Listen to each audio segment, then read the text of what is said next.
Hello everyone, it's Richard at Plumbdog here. So I'm out at a property in Baldivis, Western Australia, and I'm in a customer's bathroom. Now, he's lived here about a year, and since he's moved in, he's noticed all sorts of issues with the like moisture around the shower. So you can see behind me, there's moisture coming through sort of behind the shower screen here, sort of adjacent to the shower taps. And the shower outlet is up there.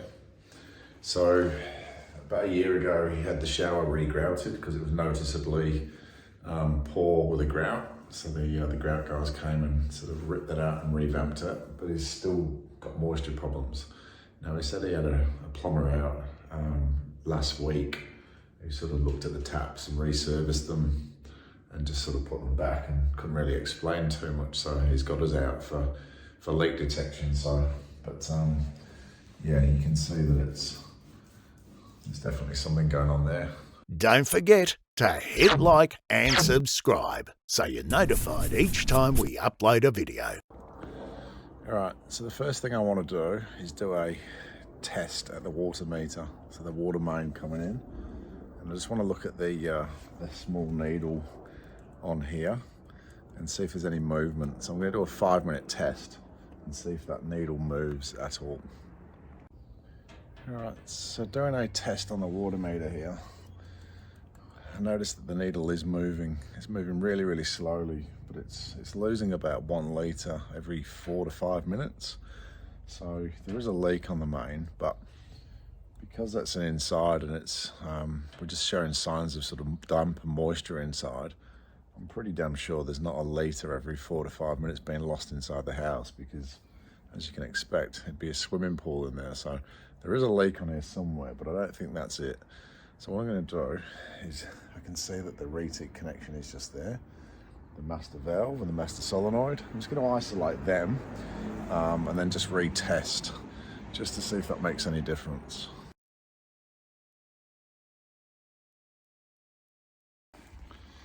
Okay, yeah, so I'm retesting now, and now I've isolated the retic. There's no movement, no movement whatsoever over 5 minutes. So we're not losing any water, which is a good sign. But I was hoping to find a little bit of loss somewhere, because we know that there's signs of moisture inside. So if it's not on the water main, then it's not anywhere in the pipework to the taps. So the next thing to do is to test from the taps to the shower rose, because that's the next place where there could be leaks. So we're going to do a pressure test, but the water meter's no longer moving when nothing's been used in the house. Okay, so behind the shower here in the bedroom cupboard, you can see the plaster is really flaky directly behind the shower taps. Right, so removing the shower rose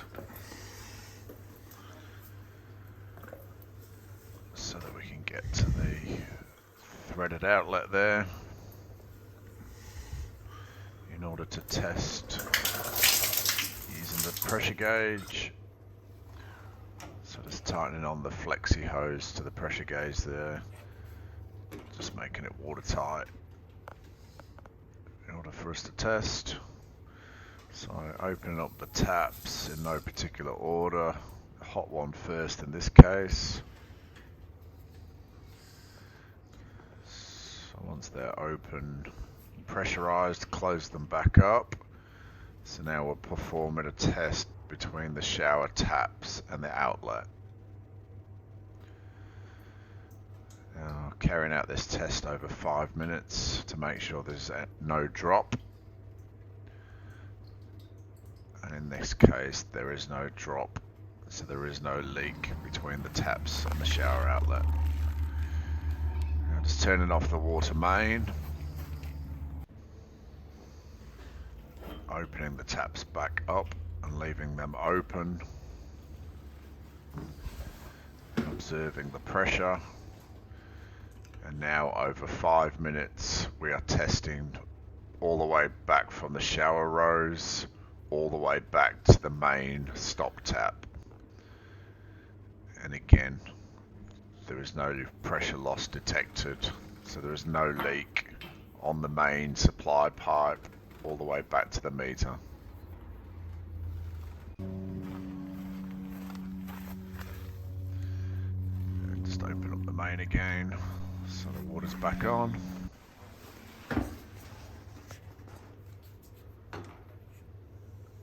Test completed, so remove the pressure gauge.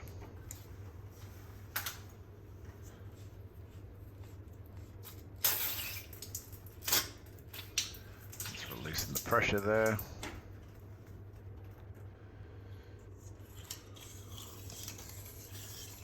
Using thread tape on the thread there, one-handed. Not the easiest. And then reattaching the shower hose. Now it's important here, once it's back on, to test for leaks, because if there's any leaks, guess where it's going to go?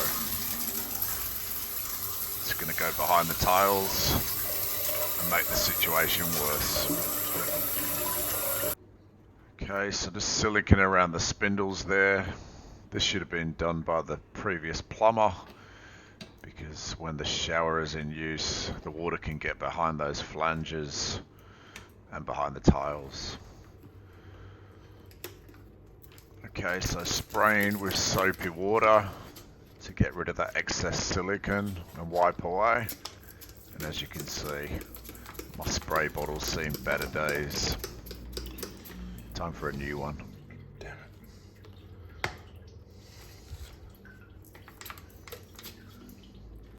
Alrighty, so that's my test complete.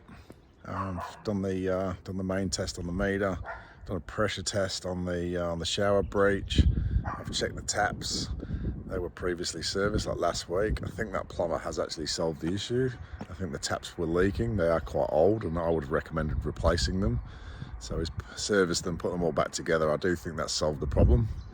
As you saw, he hadn't actually siliconed around the spindles there, so with the shower in use, water would have got behind there and made the problem just as bad again. So that's been done. Make some recommendations to the client of what I think he should do. I think they need to peel off some of that plaster, get back to the brick and let it dry, and it should dry before they sort of spend any more money on regrouting and what have you. And then they can give us a shout if they've got continual problems. But there's no leaks on the water main with the retic isolated. There's no leaks on the pipework between the taps and the shower hose, so that's all good. The grouting and sealing looks good, so I think he's good to go. I think the problem has been solved. So, all right, well, guys, well, thank you for watching. Hope you learnt something, and we look forward to seeing you on the next video. Take care, guys. See you later.